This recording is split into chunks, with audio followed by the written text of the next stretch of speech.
Brushstrokes in the dark. It started with thunder, the kind that shakes your bedroom window and makes the dog hide under the bed.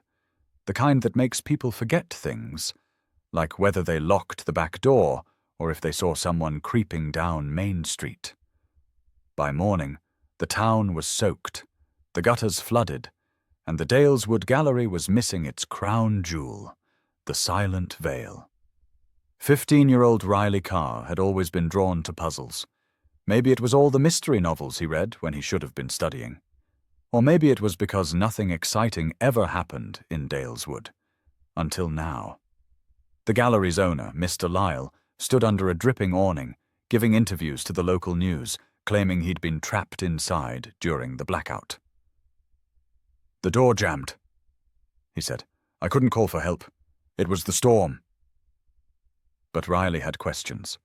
First of all, how does a door jam from the inside? Second, why did Mrs. Denton, the baker, swear she saw someone leaving the gallery around 8:30 p.m., before the storm hit? Riley's instincts flared like the flicker of lightning that had knocked out the town's power. "Think about it," Riley said to his best friend Joe, as they huddled in the back of the library after school. "He says he was locked in all night, but someone was seen leaving." Joe raised an eyebrow. "You think Lyle lied?" "I think he's hiding something." The local library held more than just books. Its archives, dusty shelves of forgotten papers and ledgers, hid clues. Riley found a yellowed article from 1954. Reclusive painter Imogen Blackwell leaves town under mysterious circumstances. The photo showed a wild-eyed woman in paint-streaked overalls holding a canvas, but the headline buried the truth. Her last known work? A piece titled The Silent Vale, the same one now missing. "Wait," Joe said, pointing to the edge of the photo. "That's the cottage out near the woods." They both knew it. The old place on Wren Hollow Road, long boarded up, where no one dared to go after dark. But Riley had made up his mind. The real story wasn't in the gallery. It was in the shadows of the past. They found the door half off its hinges, the inside choked with ivy and dust. But the paintings on the walls, they were alive. Dozens of them, hidden away. Most bore the same signature, IB.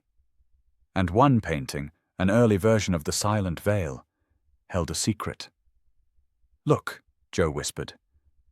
"There's a second figure, in the trees." The gallery version never had that. But this one did. A man in a topcoat, face turned away, hands clasped behind his back. A few days later, Riley confronted Mrs. Denton, who finally broke her silence. "She was my aunt," she said softly. "Imogen.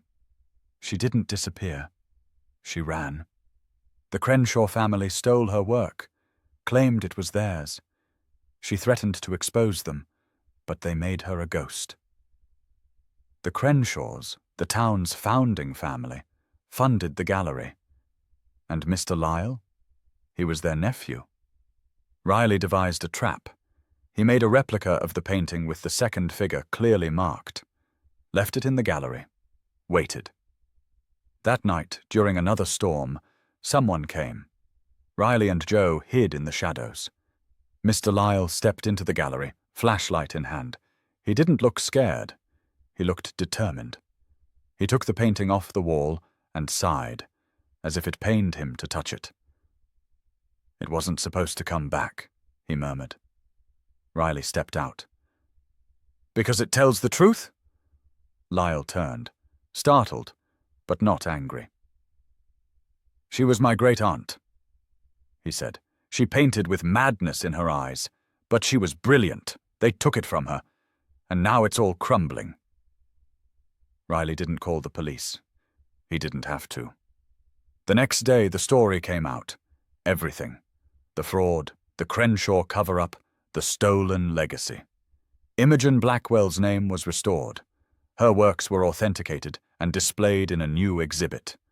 The brush uncovered. The old cottage was preserved. And Riley? he found his calling. Because in every town, beneath every coat of paint, there are stories waiting to be seen. You just have to